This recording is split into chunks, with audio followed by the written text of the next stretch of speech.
And we are live in the Bullpen Lounge. Welcome in this evening. I am your host, Chris Krogman. Welcomed in by my co-host, Adam Kunos. Adam, how are you this evening, friend? I am doing good. Like any White Sox fan, I'm going down to Oakland. I'm going to build a fence in front of the visitors' dugout, and I'm going to wrap Jose Abreu in bubble wrap. He's been hit more times this year. It is getting out of hand. I feel like more people should have this problem for fans to actually have to go build a fence in front of the dugout, but that's neither here nor there. No. Other than that, it's going well down here in Florida. Well, fantastic, man. Don't forget to follow us on Twitter. I can be found at ShyBears1985. Adam is at Kunos19, and the podcast page is at the Bullpen Lounge or Bullpen Pod. That's two E's, the Bullpen Pod. We are sponsored by Fanatics. Fanatics is your one-stop shop for everything Major League Baseball. Check them out through our link tree, which can also be found on our Twitter page. Adam, we had an interesting week of baseball this past week. We can start out by talking about these amazing series recaps that we had over the weekend. How would you like to start, friend? It's a question of where do we start? We had a lot of good series this past weekend, a lot of juggling in the standings. Let's start with probably the race that's going to come down to the end. Let's go Dodgers-Giants. That was the more interesting series over the weekend. Juggling for the NL West, best record race in MLB right now. Yeah, that was a good series. The Giants took 2 out of 3 from the Dodgers, which is fairly interesting from my perspective because the Dodgers are pretty hot right now. They were surging in that NL West division, keeping up at like a 600 winning percentage clip for the season. But they only took one game. The Dodgers weren't really able to throw out their typical 3 starters that they would like to. Corey Nebel had to start game 1, and they had a bullpen game, ended up losing that game 3-2 to the Giants. Saturday's game featured Julio Urias, who pitched 5 2/3 and had 8 Ks.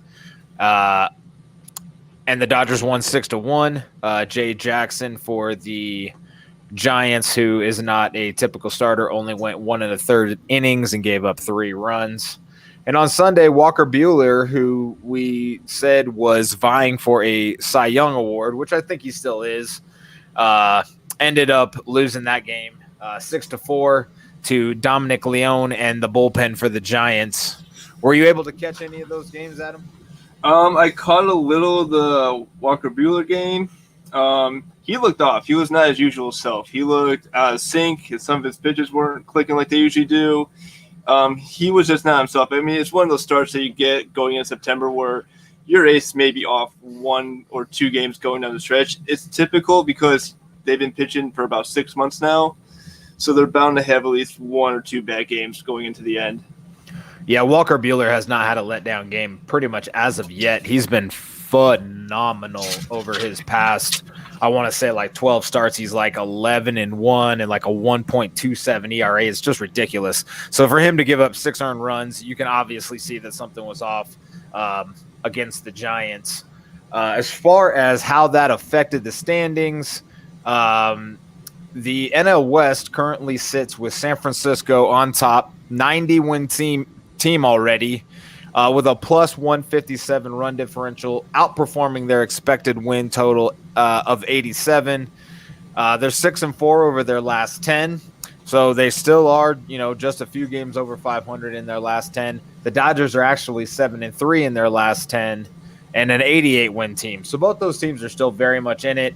The Dodgers have a very commanding wild card lead at 14.5 games. And the San Diego Padres are still hanging in for that second wild card spot. They are tied with Cincinnati, and Philadelphia and New York are on their tails. But as far as the Padres go, they had a series against the Houston Astros over the last weekend, and they actually took 2 out of 3 and beat the Astros pretty handily. What do you think of that series, Adam? That was one I did not think would go in San Diego's favor. I thought Houston had a better chance winning that series. I thought they had the better lineup, better pitching staff, better bullpen. But I'm looking at some of these scores. Houston wins game 1 6-3. San Diego comes back and wins 10-2 and then wins a close one 4-3. So it's really good series. And then credit San Diego for pulling that one out. Yes, San Diego is kind of an enigma this year. They're 5-5 in their last 10. It's pretty much what they are. They're plus 70 in run differential. I remember we talked about, at the All-Star break, all 3 of these teams being plus 100 or better in the run differential department. And San Diego has clearly dropped off the table, losing 30 runs and going on pretty much a losing tear for quite a while there. They seem to have righted the ship a little bit, but I still wouldn't feel confident as a Padres fan that they're gonna get it done. The last time we talked to you guys, September 1st, they were in a series with Arizona. They had taken 2 out of 3 from Arizona. They then took 2 out of 3 from Houston, but they lost to the Los Angeles Angels last night 4-0. They're going to have to show up and show out. They have a big series coming up that we're going to talk about a little bit later with the Dodgers, and then they get the Giants, the Cardinals, the Giants, the Braves, the Dodgers, and the Giants. My God. So that's it a hell of a way to end. No easier for the Padres from here on out. And if I am anybody chasing that wild card spot, I'm looking at the Padres schedule and thanking God that they have a lot of these tough series coming up, and it gives that's just going to be an absolute slugfest between all 3 top NL West teams. So it's going to be fun, and I am beyond excited for the end of September, beginning of October with how MLB schedules these and how it worked out so well this year with this schedule for the NL West is fantastic. And like we've talked about, St. Louis is no slouch. Mm-hmm. They've won their fair share amount of games. They're only 3.5 back in the wild card. So, hey, they're chasing San Diego too. They get to fight it out. It'll be fun. And San Diego, I think since the All-Star break, they've been playing mostly 500 baseball. They were a really decent first half team, but yeah, buckle up. That second wild card spot. If you're Cincinnati right now, you got to be thinking, maybe I have a chance. There's still some hope. Cincinnati's definitely in it. They are tied right now with San Diego. Actually have looks like it's the same winning percentage at 529. Cincinnati doesn't have the offense, and they are 3-7 in their last 10. So they're not playing fantastic either. It seems like the National League is all kind of slowing down. While the Dodgers and Giants continue to just do what they're doing, and Milwaukee too, they are absolutely on fire as well. Everybody, like the guys that were ahead of this race, are starting to slow down. Your Cincinnati's and your San Diego's, and then the teams that are kind of chasing them, the Philadelphia Phillies, the New York Mets, and the St. Louis Cardinals are all kind of hanging in there. The Cardinals are 4-6 in their last 10, but we'll talk about them a little bit later. Let's talk about the American League West a little bit since we talked about those Houston Astros. How do you see this American League West shaking out, Adam? Houston's on top, Seattle 2.5 back, Oakland 3.5 back. I'll start with Oakland. Lost 4 of 10, 10 of 14. They just have been the same team that we've seen like in the end of the first half going into the All-Star break and coming out of the All-Star break. Starting ERA pitching, I believe, is over 5. They've given up a ton of runs. Their defense has kind of been shaky lately. Oakland, I think, is kind of playing themselves out of the playoff picture at this point. I mean, I still give them a little bit of chance going into the rest of the season because they have a decent schedule going forward, but they're just kind of doing themselves no favors in how they're playing. I mean, they got Texas coming up after the White Sox, and they got the Royals, Angels, and then they end with Mariners and Houston for the last 2 weeks. So, again, like we said, MLB scheduling, props for how you finish this. Yeah, and those numbers were wild card numbers. I apologize, everybody. The AL West numbers has Seattle 5.5 back of Houston, Oakland 6.5 back. And like Adam mentioned, Oakland is kind of falling apart. We talked about the series they had last weekend coming up as one of the highlight series of the weekend. And it started out pretty good for the A's on Friday. They were up significantly on the Blue Jays, and I think it was like 8-0 at one point. Yeah. And I turned it on late, and all of a sudden, the Blue Jays came on strong and ended up winning 11-10. They won on Saturday 10-8, and then Toronto came in hot with the sweep on Sunday with an 8-0 win. And we've talked about Toronto time and time again on this podcast with their, run differential. And if they can pull their head out of their ass, they can make a push. And, for me, I kind of like this Blue Jays team. I don't know. I got a soft spot for Vlad Guerrero and all those, and Bichette.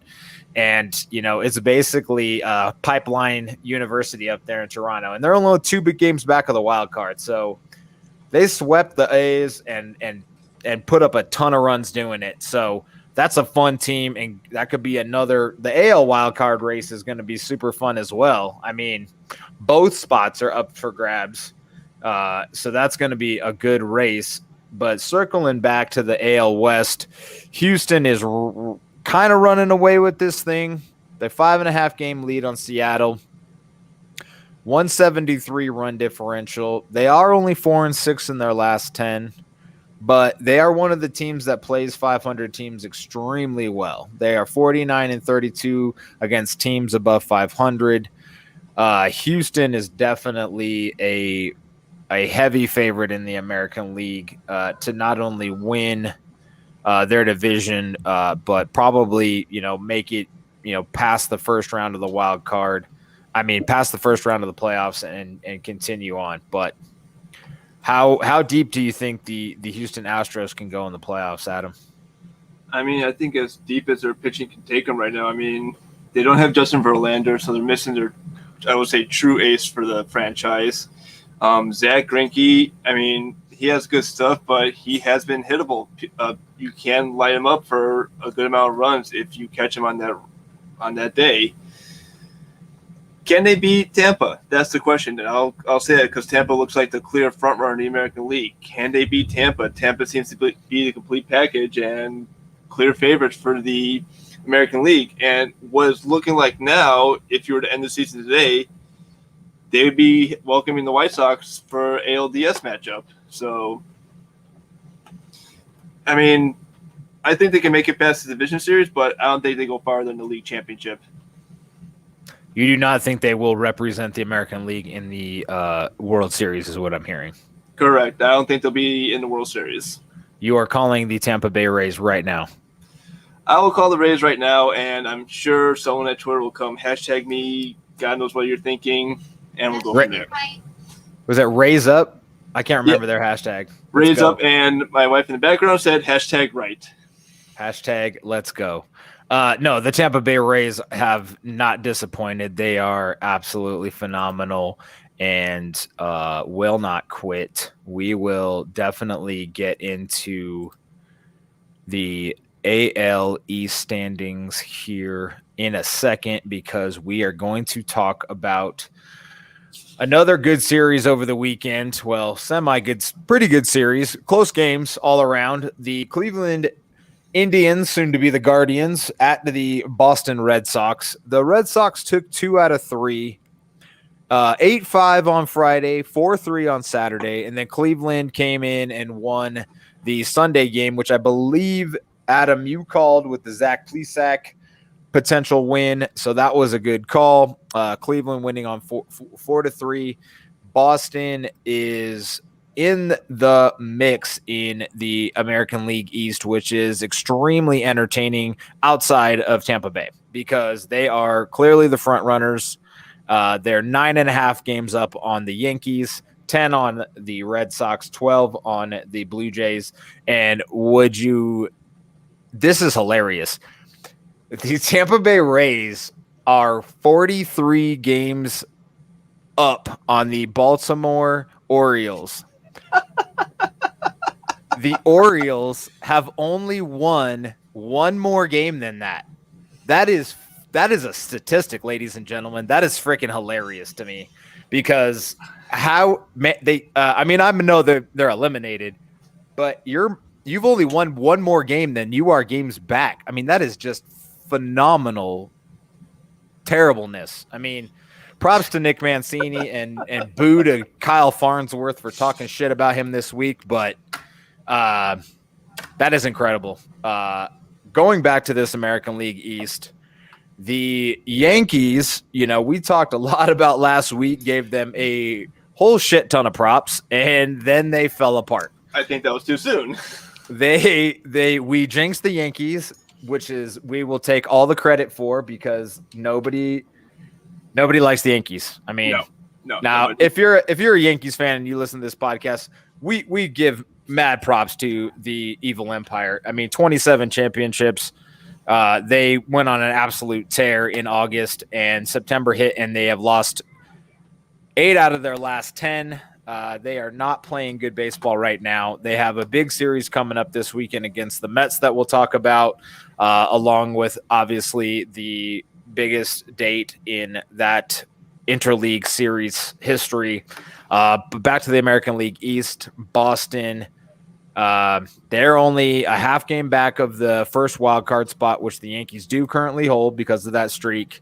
And then Toronto, 2 games back because they swept the A's and they're playing lights out baseball and they have a plus 140 run differential, which is third best in the American League.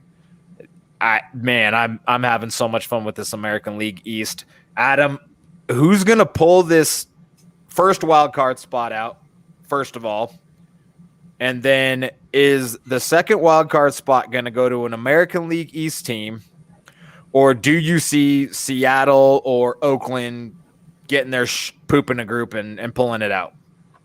I mean, that first wild card, I'll put that as a coin flip. You can pencil in New York, you can pencil in Boston. I'll even pencil in Toronto at this point for the way they're playing. I mean, I would not be shocked if Toronto just came in and took that wild card spot. And what a huge advantage that would be to say that you were 4 games out of the top wild card spot, and then you come back and you take that wild card spot, and now you have to have that team come to your home ballpark to play that one game playoff. I mean, I can write in someone, but I'll be erasing their name the next day because it's going to change. This wild card race will come down to the final day probably, and I don't think Oakland can save their season. Now, there's a chance they can get into the playoffs. I mean, it's a very long shot in my opinion, but Seattle, that's a sexy pick right now. Don't get me wrong, that's a sexy pick. I'm gonna change your mind right now. All right, let's do it. All right, so we talked about how absolutely brutal the Padres schedule is, right? So Toronto has taken the first 2 from the Yankees. They're playing tonight and tomorrow. And then they get 4 against Baltimore, which is obvious. They're terrible. 3 against Tampa Bay. That's going to be a big test for them. So that's going to be a fun series. That starts next Monday. And then they get Minnesota, who's not great. Tampa again. Minnesota again for 4. Ooh. The Yankees for 3 more in late September. And then they finish with Baltimore. So I think Toronto has the schedule that sets up to go 600 easily, maybe 750. I mean, if they can, win one of those Tampa series, sweep Baltimore kind of across the board. They get 7 against Baltimore in the next month, and then they get 8 or 7 against Minnesota. That's 14 games against teams that are well below 500. I think that Toronto has a very, very good shot to to take that top wild card spot. If not, then they'll get the second one. But like I said, I like this Blue Jays team. Been talking about them for weeks.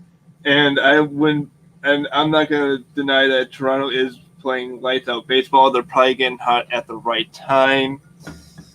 I mean, you look at that 140 run differential, and that's for a fourth place team. That is uncanny to think about for a fourth place team.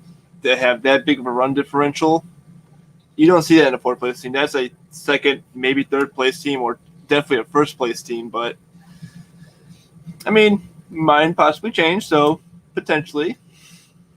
I mean, they have let's see here. 1, 2. They have the third best run differential in the American League right now. They're ahead of the first place White Sox in the Central. They're second. They would be second in the West. And they have a run differential that's second in their own division. They just can't pitch for shit because their bullpen has sucked all year. But they got rid of Brad Hand, and their bullpen got better. And suddenly Brad Hand kind of found himself in New York a little bit, at least the little bit of time I've seen him pitch. So, yeah, AL East, that is going to be a fun race. Moving over to the American League Central, since we're talking about the Indians, talking about the White Sox a little bit. The White Sox have run away with this division. It's still an 11-game lead for them.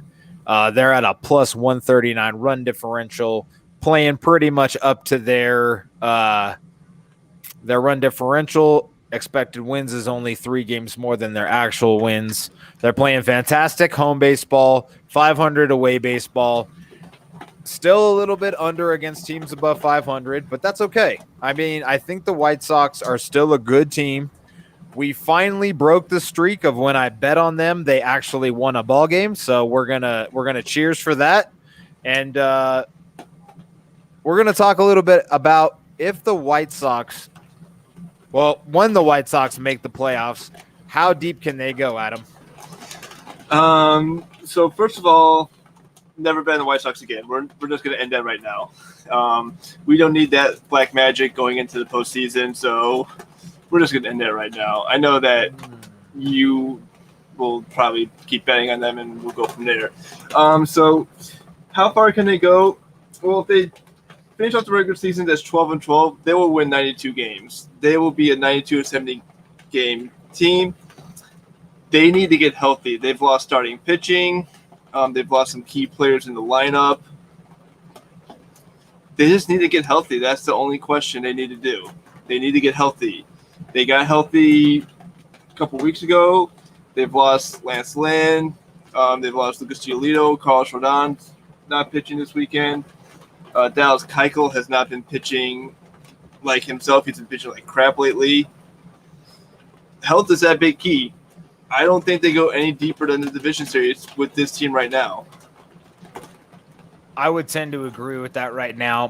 Here's one of my concerns as far as the scheduling for the White Sox, right? They have such a big lead. They have a big test this weekend. Okay, they beat Oakland yesterday 6-3. They got 2 more against Oakland, and then they got 3 against Boston this weekend, which that's a big test. Mm-hmm. But then they get like the Angels, the Rangers, the Tigers, Cleveland, Cincinnati, and Detroit to end the season, and that's just not. They either need to beat the holy living shit out of these teams to ramp up for the playoffs, or it's just going to be kind of like playing down to your opponents, and then the playoffs are going to start, and they're going to be like, oh, shit, we're not playing teams that suck anymore, and then they're going to lose. So that's my concern for the White Sox. And that's a big concern. You saw that last year when they clinched against Minnesota. They pretty much took their foot off the gas pedal. They stopped playing. They could have easily won that division last year, gave it away to Minnesota, and then win Oakland in the wild card series, won the first game, but then lost the last 2 because they honestly took their foot off the brake, and it cost Ricky Renteria his job last year. So, and that's why you see a whole new coaching staff with the White Sox. If they come out of Oakland with at least 2 wins, and we'll touch on this series later, but if they can somehow win the series against the Red Sox, I think they'll be in good shape, but all depends on how this weekend goes for them, and that's something we'll talk later down the line. Definitely. I think their schedule doesn't line up for them fantastically as far as level of competition. It allows them to keep that lead pretty comfortable, but being comfortable kind of breeds latency and just boredom. So let's just hope that doesn't happen. As a White Sox fan, since you talked about coaching staff, how do you think that TLR is doing with that team this year? I think he's doing really well as a team. I mean, there was a lot of criticism when he got brought in. Will he be able to handle this young lineup? Is he out of touch with baseball? He hasn't coached since 2011. He seemed to have this team clicking on all red cylinders going forward. I mean, yes, there was a slow start to the season where they couldn't get above 500 for, I think, a couple weeks. But once they got over 500, they have been a first-place team for the longest time.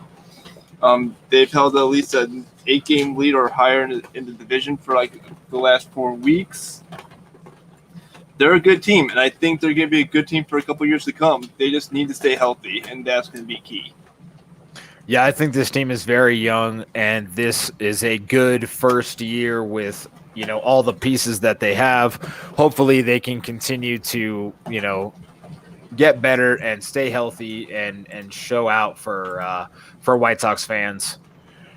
Moving over to that Athletics and Blue Jays series, not a whole lot to talk about. Like we said, Toronto swept the Oakland A's. They have kind of fallen apart in Oakland and are down, 4-6 in their last 10. Not really a fun team to talk about right now. They were for a while, but, Toronto kind of whipped that ass. But we'll move over to the National League since we didn't have a lot of series to touch on last weekend. We'll touch on the National League Central and National League East standings. As far as the National League East goes, the Atlanta Braves still sit atop of that division, but they have kind of hit that tough part of their schedule. Where they faced the Dodgers and the Giants and had to have their West Coast road trip that the Mets kind of fell apart on. And they're 4-6 in their last 10. They've won 2 in a row. But the Phillies are hot on their trail, 2.5 back. The Mets are 4 games back. As far as this division goes, Adam, how are you seeing this shake out? I mean, the question is, who wants the division? This reminds me of the NFC East last year. Who wanted to win that division? It seems no one won that division, and it's kind of playing with the NL East. Who really wants that division? You had New York up in front for a while. Then you had Philadelphia. Now you had Atlanta. And now they're kind of jumping back and forth on who wants this division because it's the weakest division in baseball, unfortunately. And the Braves found their stride, got back above 500, took that lead in the division. Philadelphia kind of fell apart lately, but they're kind of going back into the group. New York has found that group again. They're 8-2 in their last 10. They're only 4 games behind right now, so it's who wants it more. Which team wants that division more? Who says, this is our division, we're taking it, and that's it. We're going to just put our foot on the gas, and we're going to leave you guys out to dry. Yeah, definitely. The Philadelphia Phillies are 7-3 in their last 10. Like you mentioned, the Mets are 8-2 in their last 10. As a Mets fan, I just don't see this happening, but it would be a lot of fun if it came down to the very last series of the year, which is the Mets and Braves. Braves face the Philadelphia Phillies the series before that. The Braves still have a tough road ahead of them. They have Washington right now, Miami next, Colorado after that, who they split the last series with. But then they get the Giants for 3. They get Arizona. Then they get San Diego, Philadelphia, and the Mets to end the year. That's not a super hard schedule looking at it from the surface, but Miami's no slouch. They play tough. Colorado, where is that series? That series is probably in Atlanta because I think the last one was out here in Colorado, if I'm not mistaken. I think it was too. I think that series is going to be in Atlanta. Well, that's a bummer, but either way. Yeah. Philadelphia, they have They are currently playing Milwaukee, who they beat 12-0 2 nights ago, then lost 10-0 last night. And maybe tonight it'll be 24-0 one way or the other. That should be some fun. But Philadelphia has probably got the easiest schedule of the bunch. They get Colorado, who we talked about, can play tough. Then they get the AAA Cubs. They get the Mets. Then they get Baltimore for 3, the Pirates for 4. Then they get that Brave series at the end of September, and then they finish with Miami. So Philadelphia's got a little bit easier road. The Mets have, let's see here.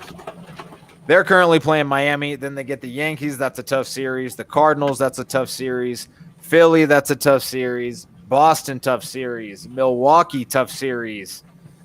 And they get 4 against Miami, and they finish with Atlanta. So, I mean, if the Mets want to do it, they have the absolute hardest road to hoe, if you ask me.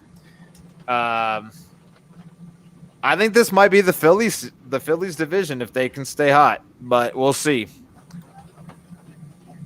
Yeah, I got nothing else for that. It's like I said, who wants it more? Who is willing to go out and say this division belongs to us? We're going to take it. But any one of these 3 teams can win at this point. I mean, we could see a virtual tie for this division at the end of the season for a 1-game playoff. So we got all the playoffs. We have a playoff, the playoff, and the playoffs. Wow. Moving over to the National League Central. Since we just talked about that Milwaukee team a little bit, they're super hot, 7-3 in their last 10, running away with that division, similar to the AL Central and the White Sox. Cincinnati is 11 games back, but holds that second wild card right now, being chased by those Philadelphia Phillies, 2 games back, and the New York Mets, 3.5 games back. And they also have to deal with the Padres, who are slumping but still hold that second wild card right now. And St. Louis is 3.5 games back. And even the AAA Cubs are only 10 games back. I mean, hell, that second wild card in the National League. Nah, let's not say that. They're not gonna. The Cubs aren't gonna push for it. Sorry, no. Milwaukee's fantastic. I mean, this division's there. Cincinnati is kind of fallen off, 3-7 in their last 10. The Cubs are actually 8-2 in their last 10, believe it or not, which is kind of funny. They bring up their entire farm club, and now they're winning ball games. So, cheers, Cubs fans! Yay! All right, Adam. Well, that kind of concludes our tour around the recap of the series and the standings and everything exciting going on in that regard. Let's move over to what kind of news is going around the league right now, sir. All right. And let's start with that. We've mentioned before that big interleague series coming up in New York, and one significant date that's going to be coming up regarding that series. We're coming up to the 20th anniversary of September 11th. The terrorist attacks in 2001 will be the 20th anniversary on Saturday. And it will be New York, I believe at Citi Field, if I'm not mistaken, highlighting that weekend, if I'm saying that correctly. That's correct. Yes, okay. That is correct. This is a little big because I remember 9/11. I was a sophomore in high school when it happened. I didn't know about anything that was happening. I missed the first, 3/4 of everything that happened. I came in with the North Tower still standing. I was outside working with the marching band practice at the time, so I had missed everything leading up to the final tower collapsing. So I had no idea what was going on, and it was just a shocking out day. My house back in St. Charles, I was 45 miles outside Chicago. We could actually see O'Hare Airport while the planes were circling, waiting to land. And you just looked out and you didn't see anything. I mean, it was just an eerie feeling the rest of the day. And it's just hard to believe it's now 20 years since that date. Yeah, I had a similar experience as far as the eeriness of, that day and then the rest of that week. And I think a few weeks after with just no planes in the sky. It was very odd to not see any air travel for a significant period of time after that. And I remember I woke up for work that day and my alarm clock was set to a local radio station. And I just remember them saying, don't go to the airport. Don't go to the airport. Air traffic is suspended for the day or whatever. And I was like, well, what? That's kind of weird. That's news breaking. So I turned on the TV and saw, the first tower smoking. Saw the second plane hit, and that's when they talked about it being, a terrorist attack. Went to work, carried on and kind of talked about it the rest of the day and how sad it was.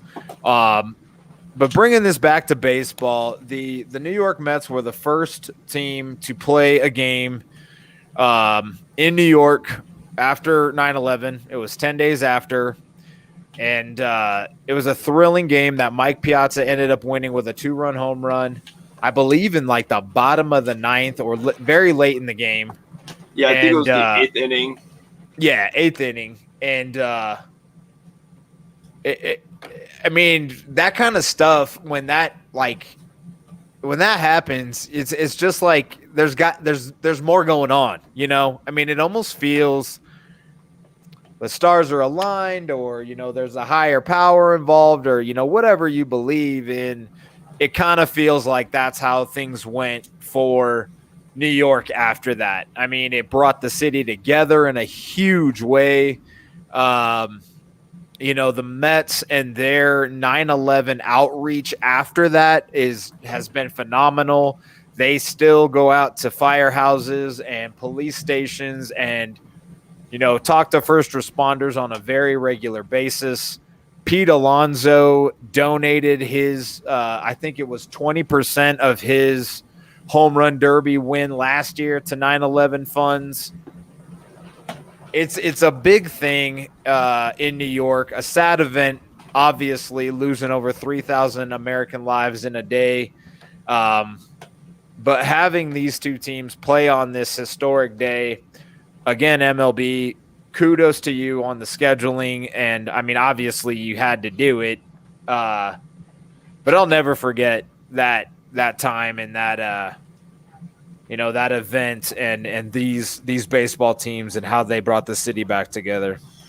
Yeah. And I remember me and my dad went to a White Sox Royals game, I believe on the 18th when they restarted baseball again. And it was just a weird feeling going into the stadium with all the extra security. But the one thing I will remember was a tribute video for the attacks, and they show a picture of the World Trade Center, and the entire stadium started chanting, "We love New York, we love New York."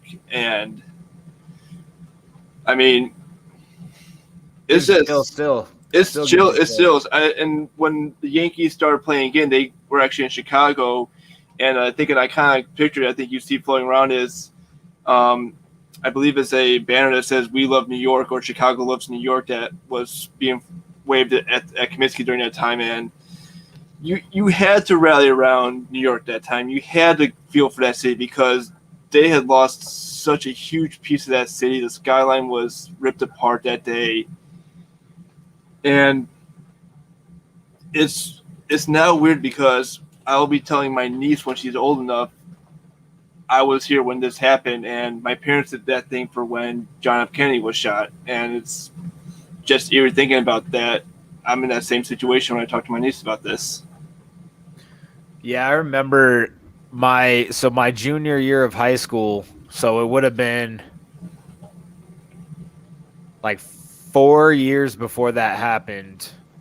I remember going to the towers and like laying down at the bottom of them to take a picture so I could get like the entire, vertical stretch of both towers into one shot. And it was almost impossible. And it was such a big deal.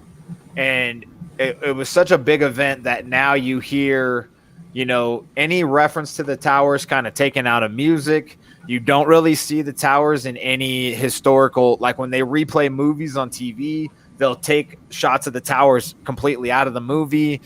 It like you said, it was such an iconic skyline piece that it really sucked. And it's awesome that the Mets will have this tribute. I will definitely be watching this series. Mike Piazza will be in attendance, so it's going to be a good time. Remembering everybody and continuing to bring that series together. So now that we got the super sad part of the program out of the way, what else is going on around the league, Adam? We'll start. We had the National Baseball Hall of Fame inductions today. So it was the inductions for the class of 2020. There were no 2021 inductees as no players were selected to the Baseball Hall of Fame this year. I believe it's only the third time that's happened in the Hall of Fame history.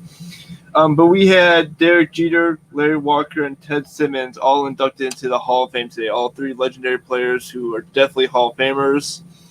I did catch the induction speeches. My favorite part was Derek Jeter took his shot at the one voter who voted not to send him to the Hall of Fame. And well played, sir. Well played. You definitely need to take that shot.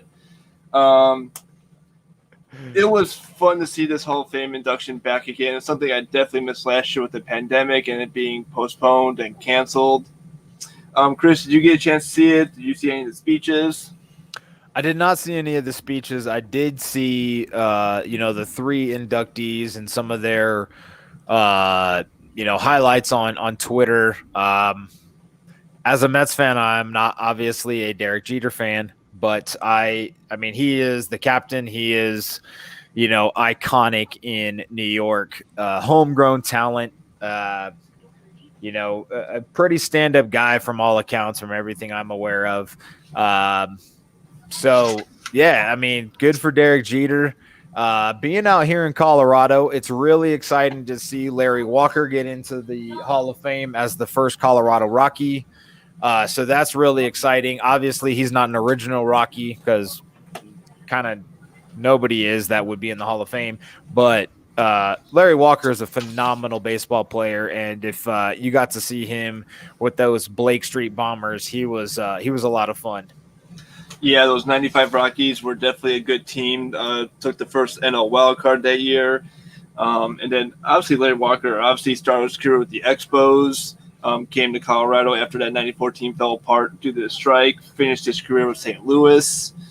Definitely Hall of Fame worthy. I mean, he's getting his number retired by the Rockies in the future. I know that's coming up shortly. So, and then you had Ted Simmons, good pitcher back in the day, pitched for a handful of teams. He started listing out the teams, and I had no idea he played for that many teams. So, all in all, good induction ceremony. I'm glad to see this back up and running. Have you had a chance to get to the Hall of Fame before? So I have not, but I do have a connection to the Hall of Fame in a way. So my wife's father went to Kearney Mesa High School in San Diego, which is where Alan Trammell went. So he's pretty good friends with Alan Trammell and grew up with him. And when he was inducted a couple of years back, my father-in-law went out there, saw the whole, parade and spiel and Cooperstown and all of that. And then, when they have the All-Star game, and I think I touched on this a little bit when we first started the podcast, they bring a lot of that Hall of Fame stuff out to the All-Star festivities, and you can go around like a convention center and check out all the Hall of Fame former gloves and jerseys and bats, and you have like your 500 home run club bats all signed by everybody in the 5 home run club, and no hitter stuff, and like all of that memorabilia stuff. I love Hall of Fames. I mean, I'm a total fanboy when it comes to historical stuff like that. I've been to the NFL Hall of Fame in Canton, Ohio, but I have not made it up to Cooperstown yet. Have you had a chance to enjoy that? I have not. I have not been to the Hall of Fame. It is on my bucket list to get up there. We definitely want to get up to Cooperstown, New York, and I'm going to make a day about that. I will spend all day walking around that. I will load up my phone with pictures. I'll probably have another phone just for more pictures, and I will spend the entire day just walking around and looking at everything. that's something I truly wanted to get a chance to do. So we'll make it up there one summer. One summer we'll make a trip of it. It sounds like a Bullpen Podcast live show, if you ask me. Absolutely. I definitely see that in the future. Yeah, we're gonna have some fun as we continue to grow this podcast and continue to talk about baseball. It's gonna be fun. What else have we seen this week in the MLB? So I'm kind of some big injury news. If you're a Minnesota Twins fan, Kendall Mendea is out for the season with Tommy John surgery. They shut him down for the season. Tommy John, he's looking at a possible 2020 return, but they're not ruling out a 2023 return.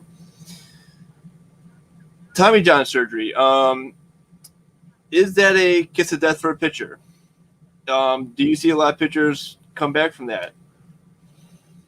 Yeah, you see a ton of them come back from it. I mean, I think almost every freaking Mets pitcher has had Tommy John surgery. I mean, the best pitcher in baseball has had it already once and, currently has some ligament damage that they failed to mention when they had the MRIs that came out this week. So Jake DeGrom has had it. I think Noah Syndergaard has had it. I think Matt Harvey had it back in the day. Wheeler probably had it. Matt's probably had it. I mean, these guys can come back from it. Then they almost come back stronger in a way to where they can throw a little bit harder. And I don't think it's a kiss. It's not the kiss of death it used to be. I mean, when you're talking like in the mid 90s, when those guys were getting Tommy John, that was the end of it. I mean, that was pretty much like you're not pitching anymore. And if you do, it's you won't be the same. And, modern medicine, God bless it, has really changed everything. I mean, a lot of sports are now benefiting from, better advanced medical technologies to where they can get people back on the field, competing at a high level, if not a higher level. Oh, I definitely agree. And going back and look at Maeda's stats, he was 6-5 this year with a 4.66 ERA. Throw it back to last year, he was actually really impressive. 6-1 with a 2.70 ERA in just 11 games. So he was definitely a lights out pitcher last year in that short pandemic season. But no, like you said, Tommy John is not the kiss of death that it used to be. You see batters get this surgery as well. Jim Thome had Tommy John back in 2004, missed that season, came back, or actually missed till 2005, came back and won AL Comeback Player of the Year when he went to the White Sox. So modern medicine, you gotta love it. I mean, the recovery is better, the training's better, the science is better. The drugs are better. That too, yeah. You don't rule that out completely. So, and speaking of someone who just had Tommy John surgery, Chris Sale, we are seeing him come back. His next start will be against his former team on Saturday. White Sox, if you're listening, wear the throwbacks he cut up. Just a little salt on the wound. Chris Sale, is he that dominant pitcher that we saw before? Will he continue this dominance going down the rest of the season? So he's had 5 starts this year. He's 3-0, 2.52 ERA. He's pitched 25 innings, which obviously is probably in a ramp-up period. He has a 1.4 whip, so that's not fantastic, giving up 10.4 hits per 9. But he has a pretty good strikeout number at 10.8 per 9. He's not I don't think he's the, Cy Young Award candidate that we've seen in the past, as he's finished in the top 5 in voting multiple times, even finished 9th in MVP voting in 2017. But, he's on his way. I mean, I don't think, 29 hits and 25 innings and, he's only got 6 walks. It's not great, but it's not terrible either. So, I mean, 30 strikeouts, he's getting there. He's definitely getting there, and he's going to be a piece for Boston going into the playoffs if they make it. No, absolutely. And I think he definitely benefits that rotation because he has that explosive fastball. I think if you see him hold, he kind of holds it like a changeup to where he kind of hides it, but then when he throws fastball, it just explodes out of his hand to the glove. He's got that ridiculous kind of hybrid sidearm approach to it. It's not a true sidearm, but he just throws a little more sidearm than your normal pitcher does. So, but yeah, like you said, like a 2/3 or like not quite a 3/4, but not quite like a 50-50. It's just the kind of almost like a little bit like Randy Johnson, but like not quite that as aggressive sidearm. Yeah, Randy Johnson early in his career had a little more of a sidearm. When he got later into his career, he kind of tapered off on the sidearm and went more of a traditional route. But yeah, he does have that Randy Johnson-esque kind of approach to pitching. So, I mean, but yeah, there was doubts that he would get back this year pitching. They thought that it was a 2022 return for him. But he's come back again, 3-0, 2.52 ERA, pitching lights out. But how he's going to handle the rest of the season going down, and when they get, if it's a big if they get into the postseason, will he be on an innings limit? Will they try to save him? Like, we're not going to have you pitch 5-6 innings. We may keep you at 3 or 4 innings and just let the bullpen go from there. Yeah, I mean, if it was it 2004 and Terry Francona, he'd make him pitch like every single inning and have a bloody sock and bloody arm and all that other shit. Oh, yeah. But as far as the Red Sox go, they start our series to watch for this weekend. As we can get into that, they are playing your Chicago White Sox. So we have the Sox series coming up this weekend. It is in Chicago. Is that correct, Adam? Yeah, it's in Chicago. They were in Boston for the first series during the Patriots Day, series. They split that series 2-2. Only thing I remember from that series is Lucas Giolito did not have his best stuff on that day, where he gave, I believe, 13 or something runs in that game. And I was watching, and then I was like, okay, enough of this. But no, a good series coming up.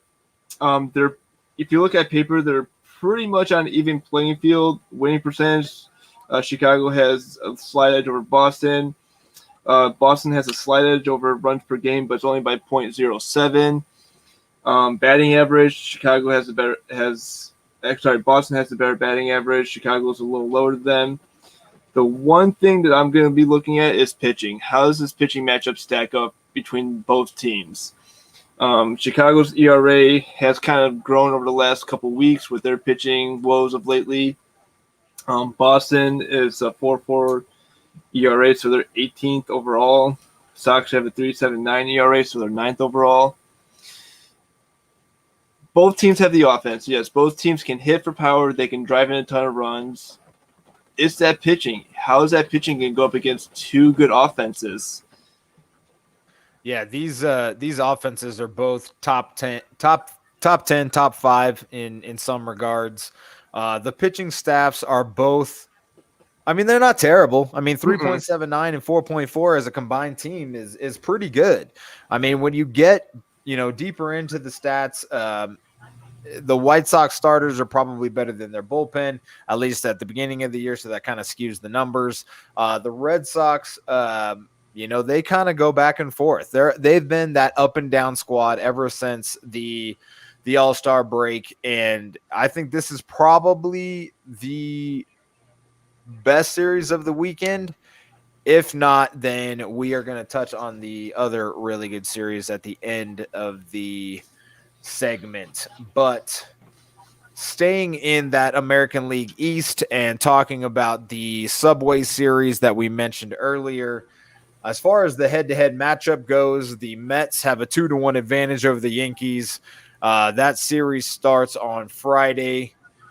These two teams are kind of meh. I mean, the Yankees went on their tear, but they've kind of fallen apart. They were not great before the trade deadline, and they've kind of made some moves. The number one thing the Yankees and Mets have going for them is their pitching. The Yankees have the 4th best ERA in baseball at 3.66, and the Mets have the 7th best ERA in baseball at 3.77. That probably also factors in Jake DeGrom, which is probably somewhere in the 0.9 area still, even though he hasn't pitched in 2 months. But he, there's an off chance that guy comes back by the end of the year.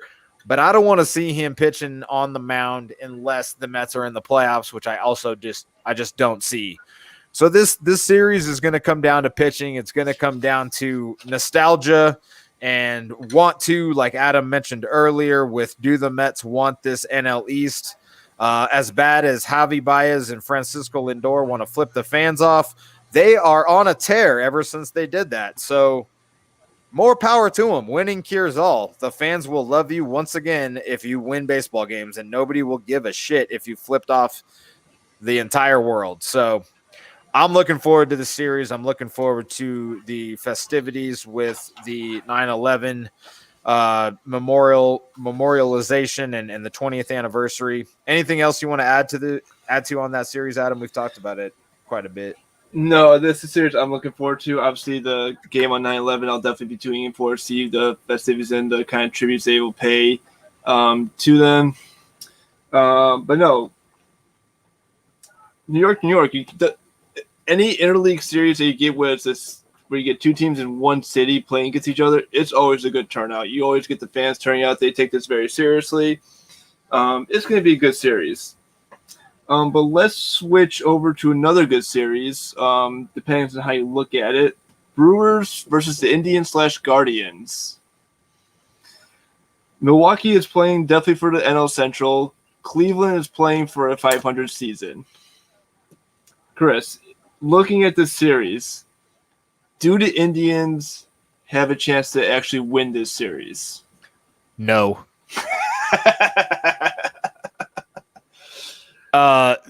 Like we talked about, the Brewers are playing fantastic. They have the fourth best winning percentage in all of baseball. They have the third best ERA at 3.44.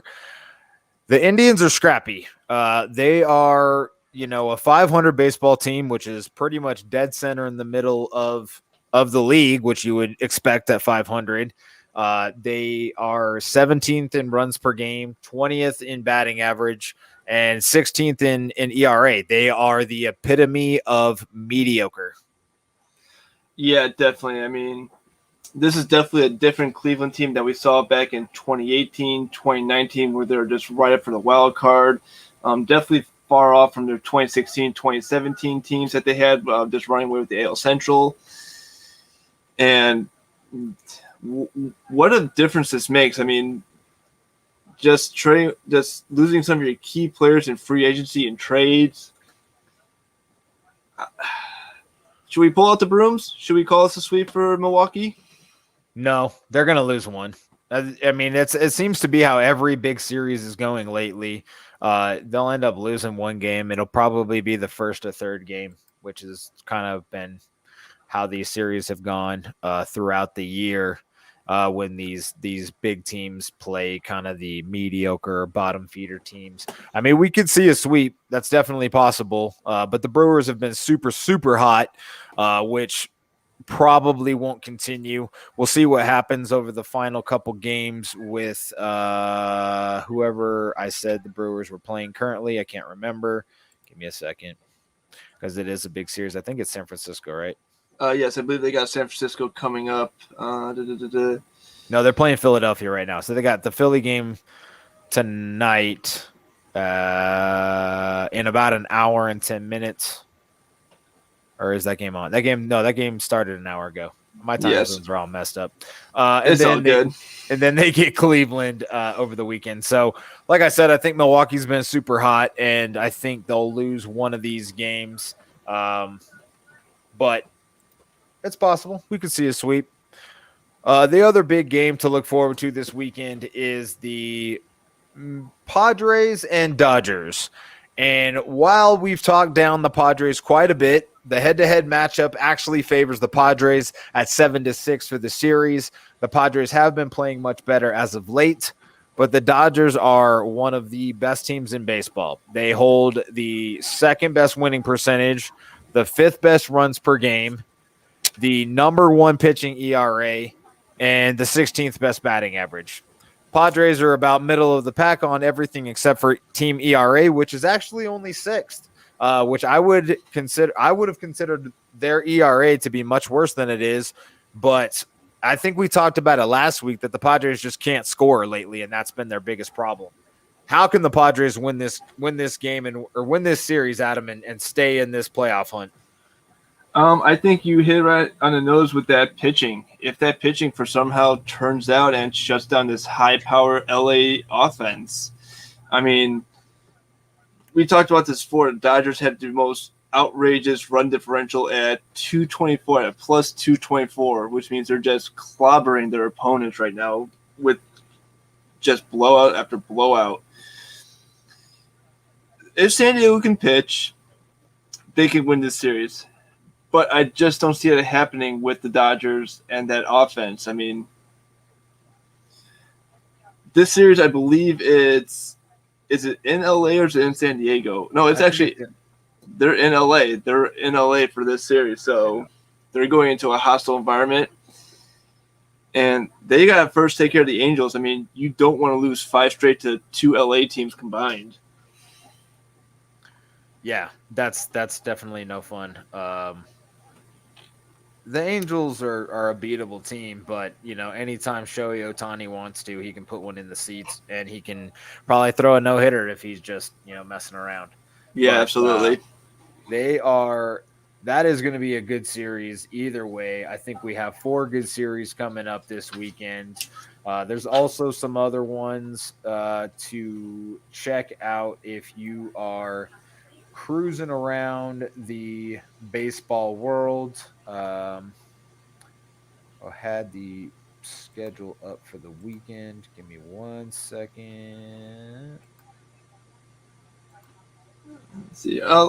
The series we didn't talk about is the Angels and Houston, and it's not a great. The Angels aren't great. I mean, they're like the 18th team in Major League Baseball, roughly.